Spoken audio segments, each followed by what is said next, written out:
I love what Stephen Covey says, like, think with the end in mind. Like, I always like to kind of bring myself back to that. All right, how do I want to see myself when I am, like, how do I want to portray myself? Like, what did I do along the lines of my life that I'm proud of and that, like, my daughter can live on with my legacy? Like, what did I do to make her proud type of thing? Like, that can be a part of your why, too, because it's like, why are you losing this weight? What do you see yourself, down the road when you're in your 70s or 80s or, towards the end of your life?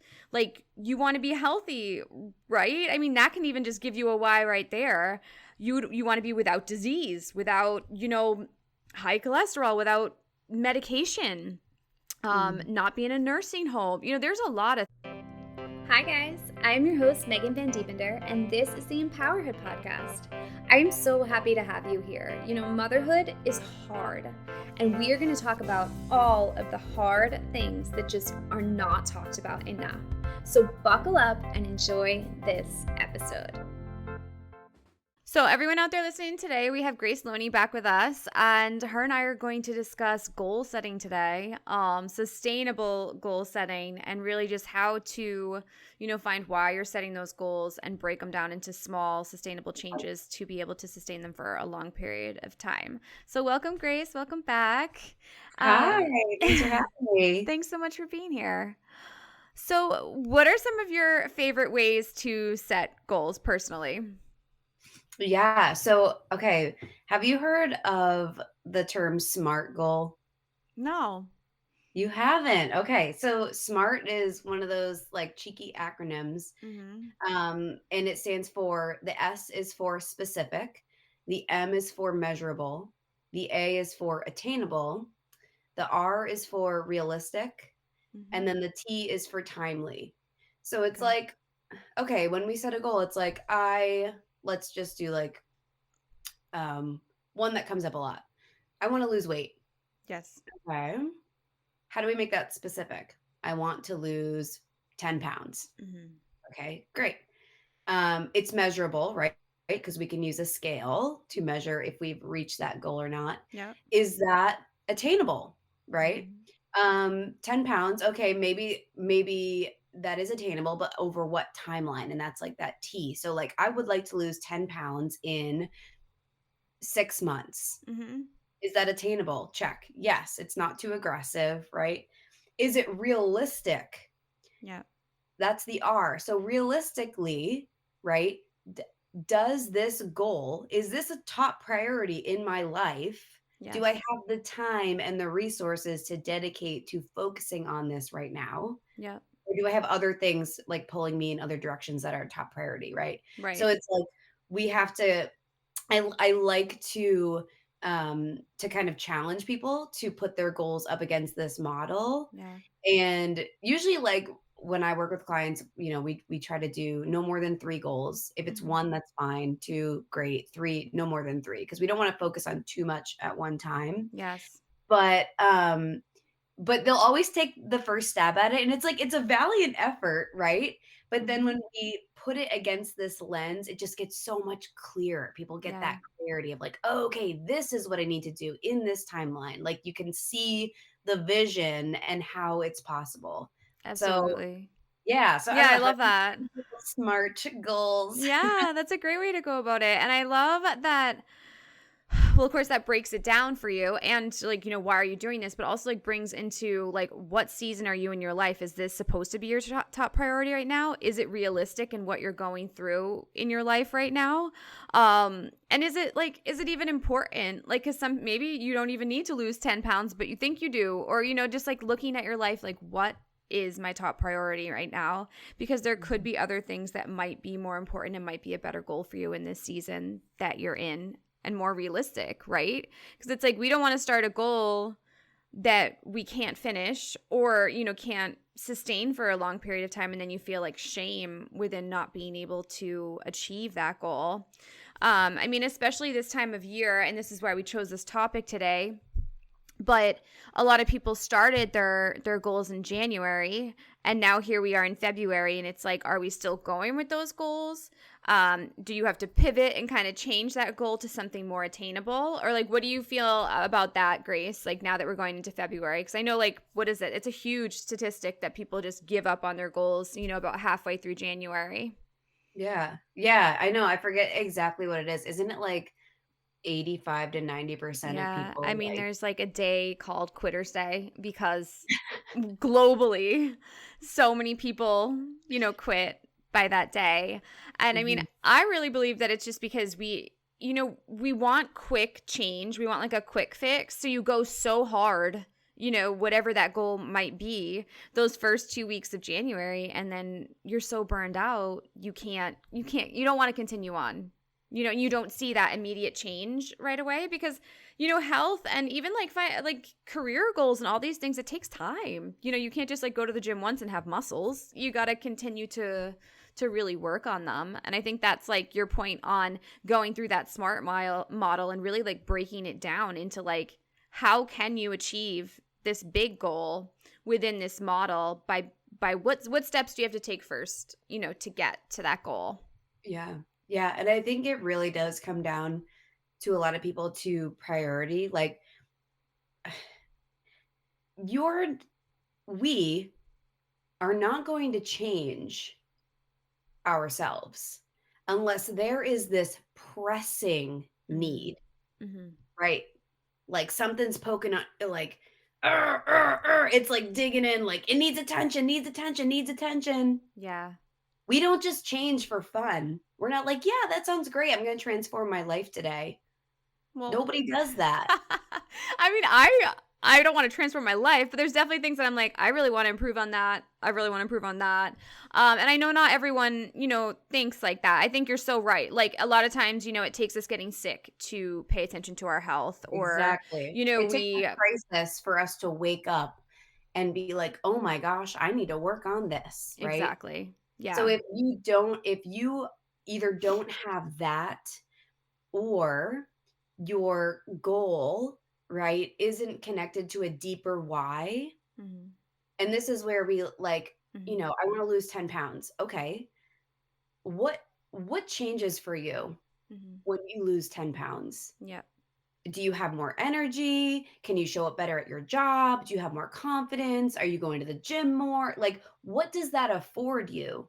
So it's Mm-hmm. like really like pulling back the layers of and going deeper of like, okay, you have this goal, but like it's not about the 10 pounds. It's about Yeah. something much, much, much deeper than that. Right. Right. Yeah. And Well, so I think it has to be, right? Because you're going to get to that 10 pounds, you lost it, and then what? You're going to be like, that's it? It has to be a deeper meaning to it than just losing weight. What were you going to say Mhm. next, Grace? I'm sorry, I interrupted you. Oh no, that was perfect. Like, yeah, I mean, if you and let's say you're successful, you lose the 10 pounds in 6 months, right? And then maybe there's still just this like emptiness of like, well, did I really achieve what I really wanted? Like what was actually underneath the 10 pounds, right? Mm-hmm. And then we lose the 10 pounds, but then you know, we still kind of identify as that person that is 10 pounds heavier. Mm-hmm. And so we self-sabotage and we go back to that person because we haven't really deeply connected with a why, Yeah. or we haven't really deeply connected with like the pain isn't so great that it pushes us to the other side. Yeah. Yeah. Yeah. I do think I mean, the why is just so important and it's the best place to start. Like, I have a friend that's a dietitian and she's like, we start with, why are you even here? Like, why do you want to eat healthier or why do you want to make better choices? Because if you don't deal with the psychological part of it first, then that weight or whatever you're trying to do, whether you're just trying to eat healthier or whatnot, that's not going to mean anything to you unless you know why you're doing it. I think sometimes people don't understand the why. Like, I mean, it doesn't have to be this like huge, like, I want to change the world, type of thing. It could literally just be like my kids, I want to be around for my kids, or I want to set a good example for my kids. I want to be able to get on the floor and move and be mobile, or I want to be strong and be able to, do all the things that they do. I want to ski and hike and all these things. I mean, it could be as simple as that. I love what Stephen Covey says, like, think with the end in mind. Like, I always like to kind of bring myself back to that. All right, how do I want to see myself when I am, like, how do I want to portray myself? Like, what did I do along the lines of my life that I'm proud of and that, like, my daughter can live on with my legacy? Like, what did I do to make her proud type of thing? Like, that can be a part of your why, too, because it's like, why are you losing this weight? What do you see yourself, down the road when you're in your 70s or 80s or, towards the end of your life? Like, you want to be healthy, right? I mean, that can even just give you a why right there. You want to be without disease, without, high cholesterol, without medication, not be in a nursing home. There's a lot of things that you can find. I honestly think that's like the most fun part, is kind of finding your why, because I don't think most people think of the why, and there's so many like amazing things in our life that we can kind of connect to. Why do I want to lose weight, right? Or I mean, that's just like a simple goal of being healthy. Like, what's your why, Grace? Yeah, well, it's interesting because like when I was first diagnosed with Hashimoto's, this was back in 2018, like I was at my rock bottom. So like I had a huge wake up call. It took the universe to literally shake me Yeah. to change my life. So I was one of those people. Yeah. Um, and I had broken out into this full body rash that was super painful. I couldn't even sleep, and that lasted for 6 weeks.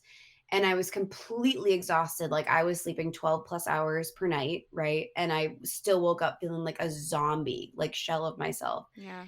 And I was I was stressed out all the time. I was anxious, circling thoughts. Like I just wasn't happy. And I Yeah. was 29 and I was just like, something's gotta give. Like, what the heck? Yeah. Yeah. And then I found out I had Hashimoto's. And then from there, just started trying to walk myself out of that. Like, girl, you're 29. You should not have a sex drive. You should not like live your life miserable every day. Yeah. You should not have to sleep this much. Like you should have the energy to like run around and do all the Yeah. things and like begin your career. Um so I think yeah, my why is like has changed since then because now I'm a mom, Totally. and that like really flips your world around Yeah. because it becomes a little bit less about you and a little bit more about like how do I show up for my family and Mm-hmm. how do I like lead by example because I know she's watching me. Mm-hmm. And so that's like a I feel like I started with kind of this wake up call. Like I was at my rock bottom, which woke me up to like, Yeah. okay, we need to change, to now I really have this deep why of being a mom and just wanting to show up and lead by example for her and have the energy to like enjoy my time with her, to get on the ground with her and play mermaids with her and Yeah. not just want to lay on the couch and be like, I'm exhausted, I can't deal with Right. you, and turn on the TV for her and call it a day. And sometimes we do that, right? Sometimes we do Right. Of that. course. Yeah. Everybody gets tired, but that would have been me like every single day Yeah. if I hadn't addressed the problems, right? Right. So I'm grateful for that. But yeah, it's like I think every mom out there can probably relate to that. Like we would rather we would rather like see our kids thrive than like put ourselves first a lot of the Yeah. time. You know what I mean? Like, oh, this Yeah. affects my kid positively. Yeah, I'm all in. Oh, if I'm putting myself first, well, that's not really a top priority, right? Right. Right. I think it's so hard as moms to be able to set those goals for yourselves because you do feel that guilt that it doesn't involve your child. But what we're not looking at is the big picture, that it actually does hugely involve our children. Like you said, like if you hadn't made changes in your life, I feel like that kind of started the trajectory of you getting married and then having a baby, right? When you made changes. But now you have Blake. And now, there's someone else to think about. She's watching and you want to be around and be present with her. So it's like we kind of forget that even if they're not our main focus when we're working out or when we're food prepping or whatnot, and we're not paying attention to them, they're paying attention to us. and see what we're doing to take care of ourselves. And in turn, they're going to do the same thing. So when Exactly. Blake gets into the corporate world or whatever she wants to do, hopefully she can avoid that cycle of burnout. I mean, I'm Mhm. praying that for my daughter as well, because I feel like in America that is portrayed as normal, and a lot of people just go with this cycle and just think like, well, this is what it's supposed to be. So, Right. that's it. They don't make a change because That's like all they know. exactly. I mean, Mhm. most of the time I don't get clients until they are so exhausted, sick, or their kids are old enough that they're like, "Oh, well, now I have this time to take care of myself." But it definitely doesn't have to be like that. Clearly, I mean, your daughter's young, my daughter's 8, but I felt like I changed so much as a mom when I realized I have to take care of myself, and it was Yeah. health issues actually that brought that to my attention too. And, Yeah. I don't Yeah. know why it has to be that way. It's like you got to get It has sick. to be that way. I think especially as women too, because we're just trying to do it all. And, it just gets to that point where our body's like, nope, we're not going to do this anymore. So you need to change those priorities, change those goals, and Mhm. pivot.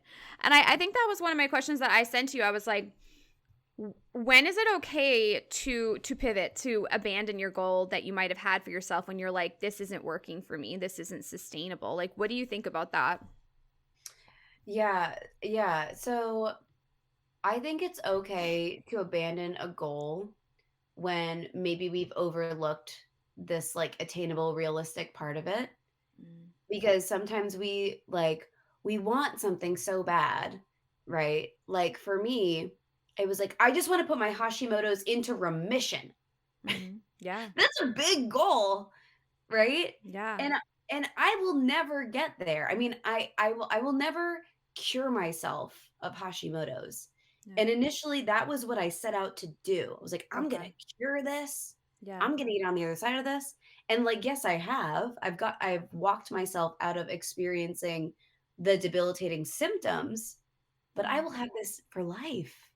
I will walk with Hashimoto's for life. Yeah. And so it's about this dance, right? Like there's always going to be big life events or big stressors that come up and are going to like knock you off your path or your goal. Yeah. And it's about, how do you be gentle with yourself Mm. and not try to take on too much too quickly or to like set the expectation so high that it's we're kind of setting ourselves up for failure, Yeah. right? And Yeah. so this was that quote that I wanted to pull up before we spoke, and this is the law of sensitive dependence on initial conditions. Okay. So it's a mouthful, Yeah. but this refers to the fact that an extremely minute variation held over the course of time Mm-hmm. can have the profound effect of change. So Yes. this is like making tiny changes, Mm-hmm. little habit changes, right? Getting up 15 minutes earlier every Mm-hmm. day, swapping out like a sugary breakfast for a high protein breakfast every day, Yeah. right? Yeah. Walking for 10 minutes outside every day. The Yes. little. These aren't like, I'm going to lose 100 pounds or I'm going to cure Hashimoto's. This is like, let's choose little, gentle, um, easier, I guess, for lack of a better term, and hold that over 3 months, 6 months, a year, Yeah. Yeah. and look and see and just see how much that changes everything. And this is like, it's kind of like if you think about a ship traveling from New York City going across the Atlantic Ocean, Mm-hmm. and it's got its navigation set to, Ireland, for Yep. example. And that ship, just 1 degree, one tiny little degree off course, will send it Yeah. miles away from the intended destination.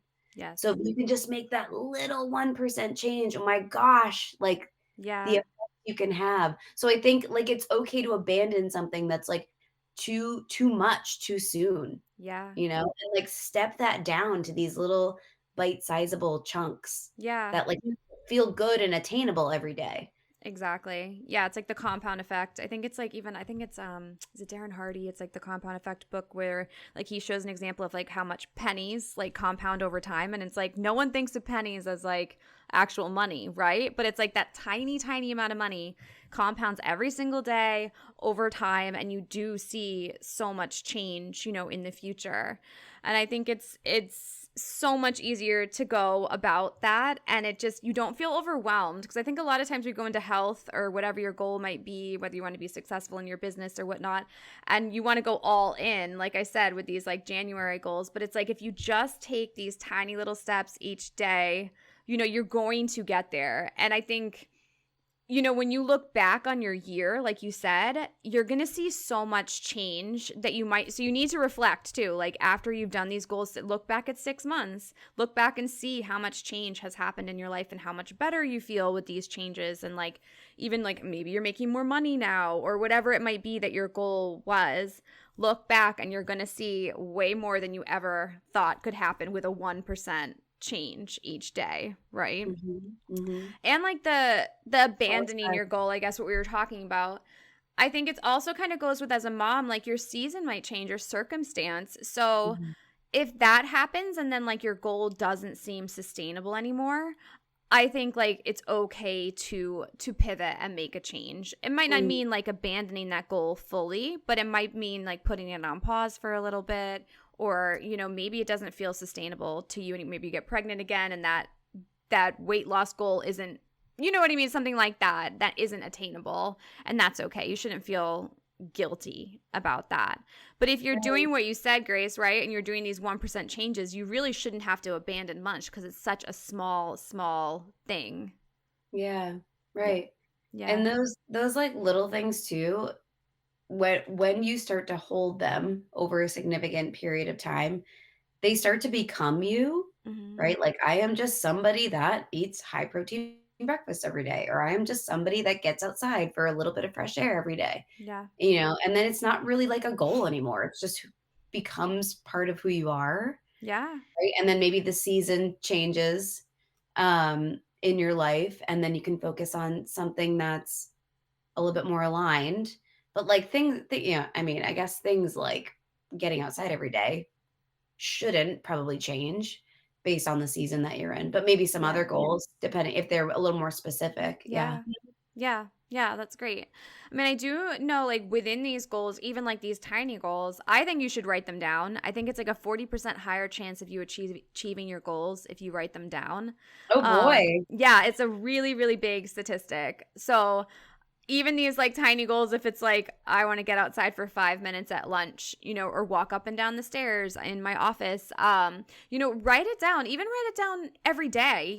If you need a reminder to get you to do this until it becomes who you are, continue to write it down. I know I had like a bunch of little goals this year that I wanted to work on, like daily goals, and I write them down every morning because they're not a part of me yet, so like I want to remember that this is my goals today and every day, and even though they're super tiny, I want to remember them, and I want that to be a top priority in my life right now until they become a part of my routine, just like brushing my teeth.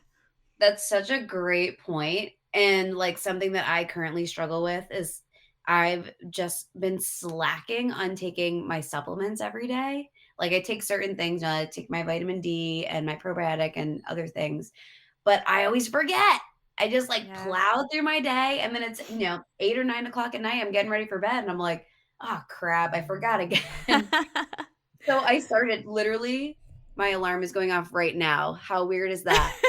That's so weird because an alarm just went off on my phone too, and I have it on airplane.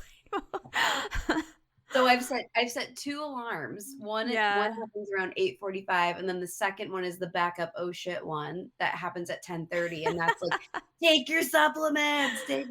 Yes. But I still need that. As long as I've been supplementing, like I still just need that reminder. Yeah.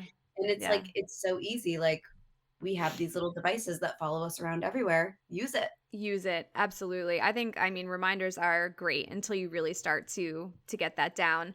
Yeah, and that, I mean, that's why I write them down instead of, I guess, writing reminders. I mean, one is just like reading 2 pages of my Bible at night. And, sometimes I really do not feel like doing that. But if I write in my journal in the morning, like, this is what I'm going to do today, and these are my goals, this is what I have for myself, Mm, I like have to do it. I'm like, no, I'm tired, but I can do 2 pages, right? That's like so small. I can do two yeah. pages. That takes like 30 seconds, right? So, Oh, you just said something so profound. Like you maybe the original goal is read 10 pages every night. mhm, And you're like, I just don't want to do it. And you're like, and then you flip it on yourself and ask yourself, well, what can I do? mhm, What what can I offer myself right now? And you're like, well, I could offer myself 2 pages. mhm, And that's a win. It still feels like a mhm. win, right? Yeah, it's crazy. And my goal is actually to read through the whole New Testament within this year, which I'll definitely do. But 10 pages seems, I know I wouldn't do it. I just would not do that at night. I'm tired. I want to read something like mindless instead of like, soaking. I mean, there's just so much knowledge in the Bible. So 2 pages, I can do that. I can soak it up and then I can move on and either go to bed or read a different book, before bed. And I'm already like halfway through the New Testament. So like you said, like those tiny little things, it Mm, gets you pretty far because again, you're doing it consistently, right? Because it's so small. Instead of being like it's 10 pages, I can do that tomorrow. I'll have more time tomorrow or whatever our excuses are for ourselves. yeah. Two, it's like drinking one glass of water over being like I'm going to drink a gallon by 12 p.m., or like it just makes it so much simpler to just Yeah. break it down and you can't skip it. It's so small. You literally can't skip it. Yeah, right. Yeah. I think that's such great advice for, like, the stressed out mom out there that's listening, which is, like, all of us. Yeah. Um, but it's like, what can I do?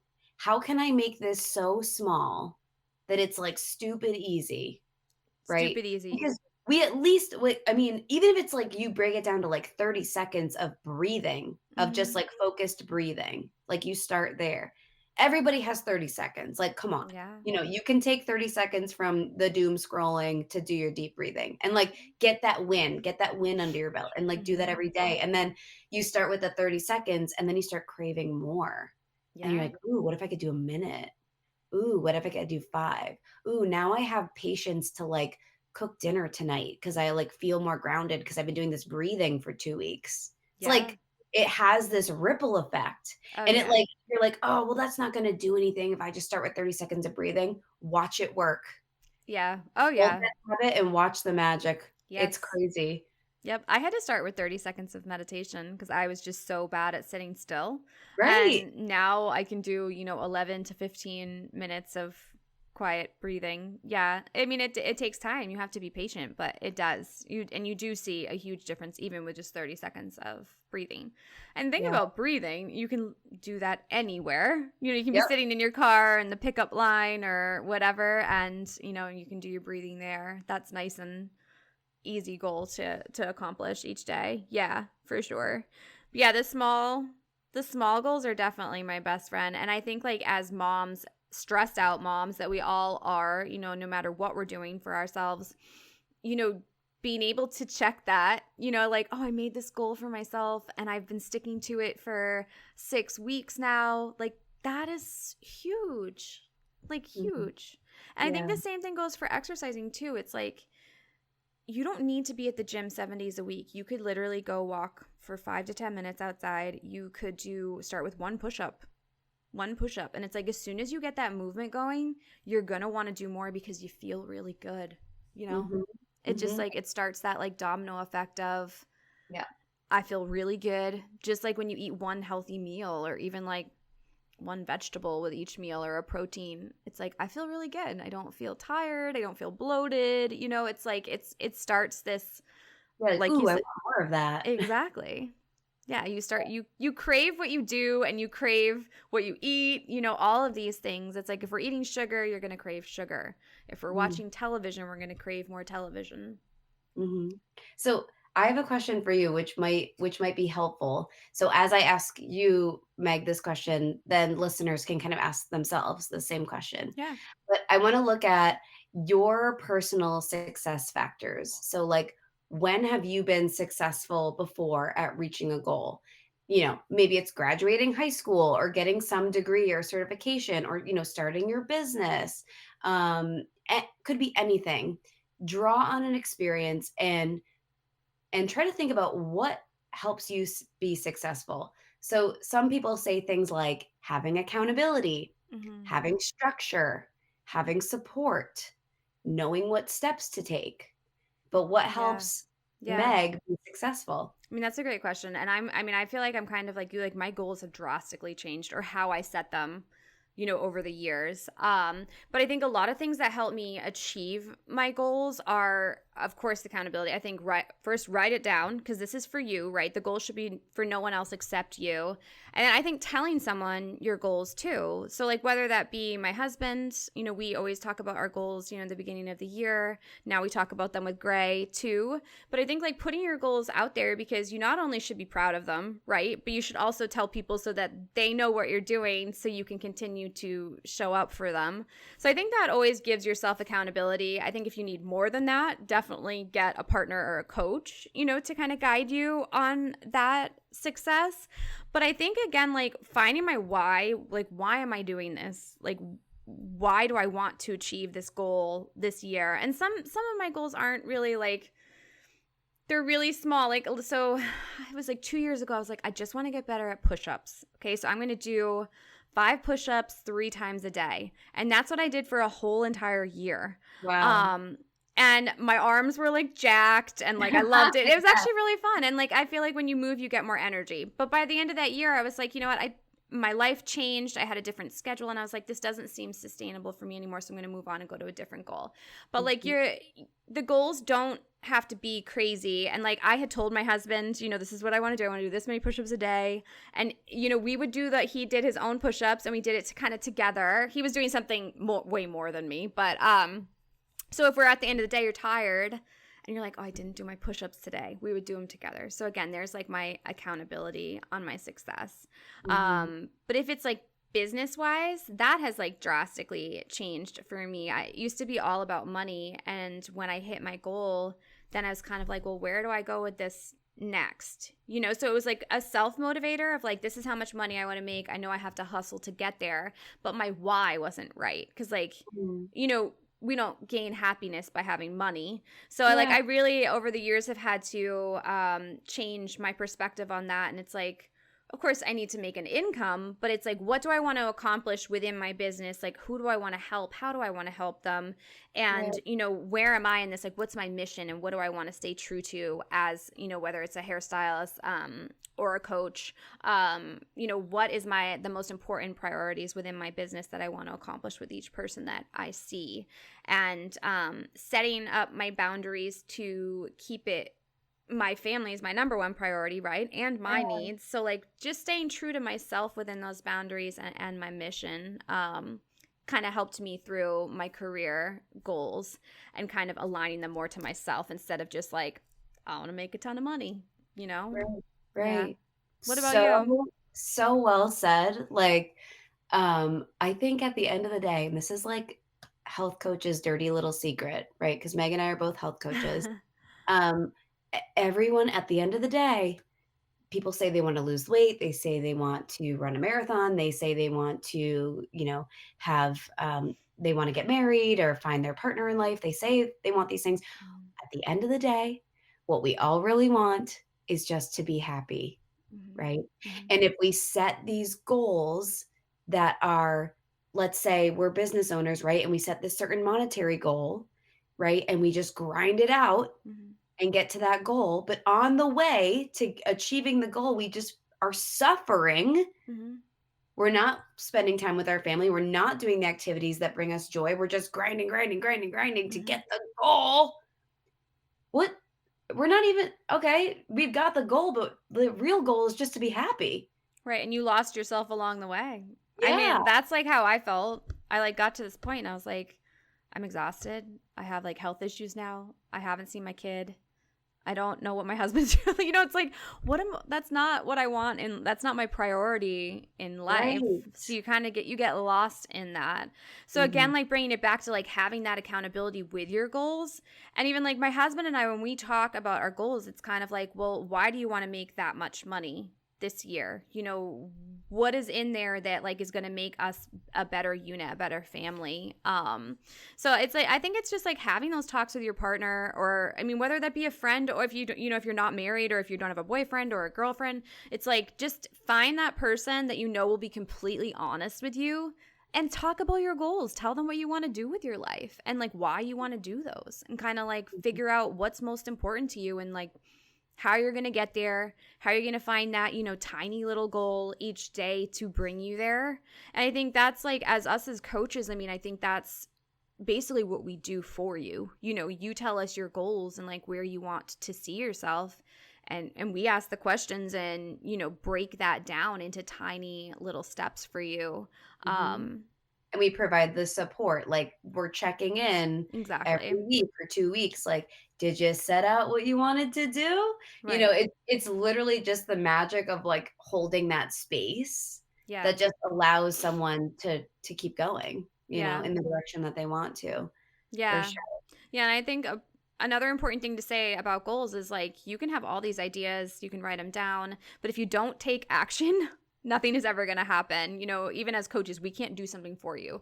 You have to take the action, whether that be the tiniest little step ever, towards what you want. Mhm, mhm, And that's where you got to start, right? You got to just start taking action. And maybe you do have to pivot at certain points where you're like, all right, going to the gym 5 days a week is just not working for me. All right, mhm, break it mhm, back. There's nothing wrong with taking it, like changing your goal and being like, what's sustainable for me right now? Okay, maybe 2 or 3 days a week, and then walk outside. Or maybe you're starting from scratch and you're like, walking outside one day is what I need. And I think it's okay. Don't beautiful. be ashamed to change your goal into what you think it should be. Yeah. Yeah, and, like, if I can offer one last piece of advice that it popped into my head as you were speaking. And it's kind of around the beauty of the idea of having a coach, but we become the 5 people that we spend the Mm-hmm. most time with. So if you have a goal, right? If you're 100 pounds overweight and you want to lose 100 pounds, the fastest way to get there is to hang out with fit people. Exactly. Right? If you Yeah. wanna heal your autoimmune disease, the fastest way to get there is to hang out with people who have gotten on the other side of autoimmune disease. Yep. If you know what I mean? If you want Absolutely. to be Yep. someone that has work-life balance, that you can have a killer career and spend time with your family, hang out with people that do that, because Yes. you start to absorb their Oh my behaviors, gosh. and then Yes. you do similar things, you hang out at the same places, you inspire one another, and Yes. that's what like, a coach can do that because 'cause you're like, "Okay, well, I mean, depending on the coach, right? You want to be very selective of who you choose to be your coach. You want to Mm-hmm. make sure that that person kind of emulates what you want, Yeah. Yeah. right? So we Yeah. have to be very careful of who we're spending our time with. And this is the hardest part for people because maybe you have toxic family members. Mm-hmm. Maybe you've had friends since childhood that don't want the same things as you anymore. Like we talked about, when do Yeah. we pivot? When seasons change? Well, our relationships might need to change in support of the person we are trying to be. Yeah. And Yeah. that's a really tough part for a lot of people. Yes. Yeah. Yes. Absolutely. I mean, even partners sometimes are not on the same page, and that's really really hard to not have that support. And that might be the case where you really do need to find a group of friends or a coach or someone that can kind of support you through Mhm. that. I like to point out too, like I had a coach and mentor for a while. So like we've all, like, even coaches have coaches, and we all Yeah, need same. someone to help I us through still have that. somebody. Yeah, Right, right. she's my savior. Yes. So it's like it is really important, especially if you don't have those people surrounding you, to like either go find them, pay them to have them, whatever you need to do, whoever you want to become. You're so right, Grace. Like you do need to surround yourself, because it is crazy. Like even like one day with someone that is not, having the same priorities as you really soak up that and you end up acting like them. Totally. Yeah. And, like, an easy thing that your listeners can start with today even if like you can't really change your external environment much right now, change who you follow on social Mhm. media. Yeah. Do a social media cleanse and follow the people that you want to become, Yeah. and unfollow or mute the people that you're like, that no, that's not me Yes. anymore, Yeah. right? Yeah. Yeah, totally. Yeah, that's huge. I mean, you can even switch up like, or go to a different gym or go to a different coffee shop or I don't know where like a lot it's next to a gym maybe and you'll meet people there that are more fit or yeah, go to a church, make some new friends. Mhm, Yeah, mhm. there's so much you can do like little tiny changes that you can make to start surrounding yourself with people that, want to improve themselves and yeah. Yeah. Yeah. Any last minute advice? What's the first thing they should do today? Write it down? Um, yeah. Yeah, I think get pen to paper and just Yeah. start brainstorming what you want, because a lot of people like, um, and like myself included, like we don't allow enough space Hmm. to get those thoughts out and like dig deeper into that why. So yeah, get your favorite cute little journal out, or use the notes section in your phone, whatever, scratch paper from junk mail. Just start getting your thoughts out. Yeah. Yeah. Get really, really clear on what you Mm, want, why you want it, and what you want to see, in the future. Yeah. yeah. And Yes, I break it love down. that. Yeah. So well said. Yay. Well, thank you, Grace, so much for being here. And we are going to do this probably once a month, I'm hoping, if we can figure out our schedules. So if anyone has any topics that they want to hear spoken about or discussed, definitely message us and we can start jotting those down and yeah, get it out there. But yeah, I appreciate you taking the time to come on, Grace. Yeah, thank you. I was gonna say, there's no shortage of topics, like Meg and I could probably talk forever, but yeah, if you guys want something specific, you let us know. Yeah, yeah. Let us know. I mean, there is so much, but if someone has something in mind that they're having trouble with, we're happy to talk about it. And yeah, we'll see y'all soon. Thanks, Grace. All right, thank Have a great you. day. Thank you so much for tuning in today. Empowerhood is brought to you by Flourish Everyday Coaching. Check them out in the link below. And again, thank you so much for being here. We really appreciate it. If you could take 60 seconds of your time and leave us an Apple review, this helps share the news about this podcast and help women all over the world. If you want to see the video version of this podcast, you can go to our YouTube channel and subscribe there. Thank you so much, and we'll see you at the next episode.